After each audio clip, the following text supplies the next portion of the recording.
Harihi Om Tatsat. Brahmanandam Paramasukhadam Kevalam Jnanamurtim Dvandvatitam Gagana Sadrusham Tattvamasya Adilaksham Ekam Nityam Vimalam Achalam Sarvadhi Sakshibhutam Bhavatitam Trigunarahitam Sadgurum Tam Namami Shri Vidyam Jagatam Dhatrim Sargasthitilayeshwarim Namami Lalitam Nitya Maha Tripurasundarim. On the occasion of India 2.0, rebooting to Meta Era, India Ideas Conclave, I submit to the divine soul of His Holiness Jagadguru Padma Bhushan Dr. Sri Bal Gangadharanatha Swami Ji, today's chief guest, Union Railway Minister and IT Minister, Ashwin Ji, and all the divine dignitaries who are present here. It gives me an immense pleasure to be present on the inaugural session of India Ideas Conclave. After global pandemic, this for the first time we have been attending to one such international conference. There is a statement in Kannada, Muttirudindu Martyavanondu Durdaiva Mrityu Keke Aki Kuniyutalihudu Suttippudu Talayenu Anudinavu Lokada Varte Yatta Kadegidakella Mankutima. Continuously for 2 years, we have witnessed pandemic and we suffered.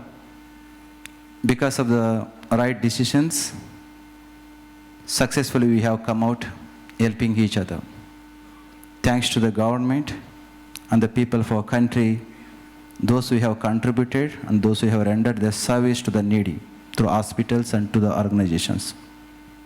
At this point of time, we are here to discuss and share the ideas. As is known to, ideas will rule the world. Only when we have sublime ideas, then only those ideas can be realized. Particularly, we are living in such a country, not just now in the change era. Since time immemorial, we have been sharing our ideas and we are in a condition to accept great sublime thoughts. Rigveda says, Ano Badraha Kratavo Yentu Vishwataha. Not that just we are confined with our own ideas, we are ready to accept good ideas and realized ideas for the realization of the good in the world. 6,000 years ago, if our minds were in such a evolved condition, what about now? We are in conditions such. The one who has conducted a great survey, Will Durant, it seems, he says that India is the cradle of human civilization. India is the birthplace of the human speech. India is the mother of science and the mathematics, grandmother of arts, and great-grandmother of the legacy. With all these greats to our credit, now we are opening up to the new modern era. This science and technology certainly is not new to our culture and to our tradition. Our ancestors, as the science realized masters, did know of all these things. Knowing the limitation of all these things, they had kept aside. But we have entered into such a society, into such an era. Without that, respect is not going to be there. Knowing that now we have started accepting the modern technology and the science along with the spirituality also. While accepting this science and technology, are in a condition to balance both spirituality and the science and the technology? Long ago, well before the advent of the quantum physics, Albert Einstein has mentioned this. I can't imagine the day when all our scientific innovations and the technological applications are going to take away human interactions. If everything is going to be done by our machines and the technology, what is the necessity of human being? Not that we should not have science and technology. Science has bestowed everything the best. At the same time, if we can be able to understand the necessity of the human consciousness, then only human presence is going to be respected. Albert Einstein again, he says, greatest tragedy of the day is that man has succeeded in splitting an atom before acquiring the wisdom of uniting the human hearts. Unless we teach that technology, that spiritual science, if we start accepting this modern science and the technology, where is the end? It is quite glad to see and listen that our Honorable Minister yesterday at IIT Chennai inaugurated and launched practically 5G technology, 5th generation technology. It is good. But in our country, in our culture, whenever we say that 5G, immediately we are in remembrance of 5 koshas, 5 seats: physical seat, mental seat, vital seat, intellectual seat, and the seat of blissfulness. Along with accepting and adventing these many technologies, if we are able to go dive in deep into our own self also, because as is known to everybody, when I say myself, I am encircled with 3 bodies and 5 seats: grass body, subtle body, and causal body. But as we go towards the external world, don't you think that we are going away from ourselves? Knowing everything of the world, if I am ignorant about myself, what's the use of accepting all these things? True, our science and technology has bestowed the best possible comforts and needs to us. It is good. As far as the physical entity is concerned, we should accept and we should carry on with that one. At the same time, the very purpose of coming into this world, as our science, our spirituality says, is to know about myself.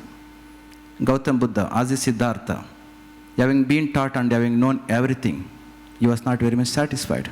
As a prince, till the age of 29, he went on reflecting and pondering over the things what all he learned. Eventually realized, the thing what I have understood is not going to give the inner essence for which I have taken birth.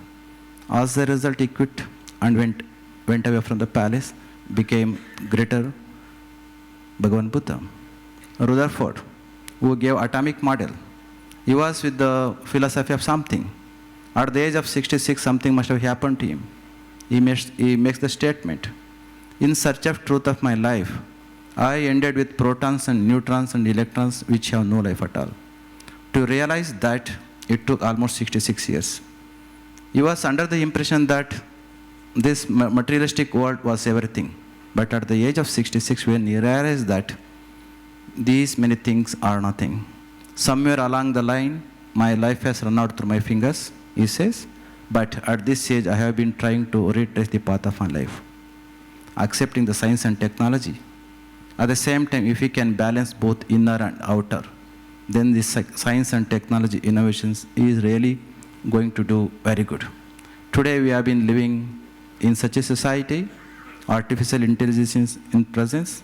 We have been teaching the machines, machine learning is there, database, cloud computing, these many things are there.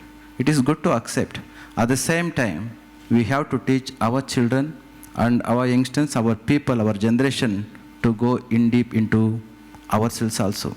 If we can be able to find one such technology wherein without any effort one can go into oneself to find his own consciousness, then we can appreciate technology. Their day may come. I don't deny it. Albert Einstein says, from its deepest existence, nature manifests herself through beautiful mathematical formulas, wonderful physical laws, enchanting biological creation. In Gita, Lord Krishna says, Mayadhyakshena prakrutihi suyate sacharacharam hetu nanena kaunteya jagat viparivartate. What are the things our ancestors and our rishis and our lords had propagated, same thing is being realized in modern era through science and technology. It is because of the Albert Einstein mentioned again, whole world must be grateful to Indians. Why? Is it because of the spirituality? Not just because of that. He says, whole world must be grateful to Indians because they taught us how to count. Means that, according to him, it is India which has taught science and mathematics to the world, without which no worthwhile scientific discoveries could have been taken place. He maintains the statement, I have made Indian Bhagavad Gita, because Albert Einstein was a theoretical physicist. He says, I have made Indian Bhagavad Gita a source of inspiration to form all my scientific theories. When we look in this perspective, all the theories which were envisaged and which were realized by our ancestors are being realized practically in modern society in the means of science and the technology. Today, we have been inaugurating 7 such conclave, which has been happening at Bangalore. Particularly, for next 2-3 days, many things are going to be discussed. Through all those deliberations, which, as a fulcrum, some essence is going to come to increase the essence of our science and technology, to understand oneself at the level of the consciousness that is going to be appreciated. At this point of time, appreciating the effort which is made known this kind of technology and the aspiration to meet the global requirements, those we have conducted, I appreciate. And welcoming our Honorable Minister to our hometown Bangalore and wishing all the best for the conclave, I conclude my words. Jai Shri Gurudev.